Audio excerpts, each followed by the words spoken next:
ஓம் நம சிவாய சிவாய நமகா சிவே சிவே சிவே சிவ ஓம் நமோ நாரத நாராயணாய நமகா.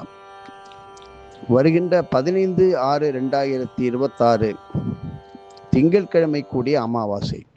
ஞாயிற்றுக்கிழமை முதல் நாள் வந்தாலும் திங்கட்கிழமை காலை 8:25 வரை அமாவாசையும் திங்கட்கிழமையும் சேர்ந்து வரும்பொழுது அந்தந்த ஊர் ஆலயங்களில் உள்ள அரசமரம், அந்தந்த ஊரில் உள்ள அரசமரங்களை யார் ஒருவர் வலம் வந்தாலும், அதுவும் மாத பிறப்பும் அமாவாசையும் சேர்ந்து வருவது எப்பேற்பட்ட பிரச்சனைகளுக்கும், பித்ரு சாபங்கள், பித்ரு தோஷங்கள், நாகதோஷங்கள், நாம் கடைபிடிக்காத நாள் நட்சத்திரம் பார்க்காமல் செய்த காரியத்தினால் ஏற்பட்ட பிரச்சனைகளுக்கு, விளைவுகளுக்கு நல்ல தீர்வு தரும் நல்ல நாள்.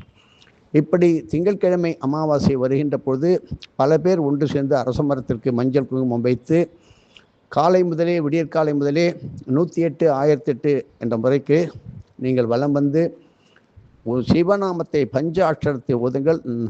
ராமராமா என்று ஓதலாம். இப்படி செய்துவிட்டு ஆவியில் வெந்த பொருள்களான, குறிப்பாக உதாரணமாக இடியாப்பம், இட்லி, கொழுக்கட்டை போன்ற பொருள்களை யார் ஒருவர் தானம் கொடுத்தாலும் வீட்டில் பேய், பிசாசு, பில்லி, சூனியம், நிழல் ஓட்டம், ஆள் நடமாட்டம் போன்ற ஒரு காட்சிகள் தோன்றுவது, பிரம்மை, சித்த பிரம்மை ஏற்பட்டவர்களுக்கு நல்ல நிவாரணம் தரும் அற்புதமான நல்ல நாள். அன்று இறைவனுக்கு, சிவனுக்கு முருங்கை பூவால் அர்ச்சனை செய்து அந்த பூவை எடுத்துக்கொண்டு நீங்கள் புது வாகனம் வாங்க செல்லும் காலத்திலே உங்களுக்கு நல்ல வாகனங்கள் அமையும். எதிர்காலத்தில் வாகனங்கள் பெரும் மாற்றத்தை கொண்டு வர இருக்கின்றது. தொடர்ந்து பார்ப்போம். எதுவும் என்னுடையதல்ல, அனைத்தும் உன்னுடையதே. அருளால் அருணாச்சலம்.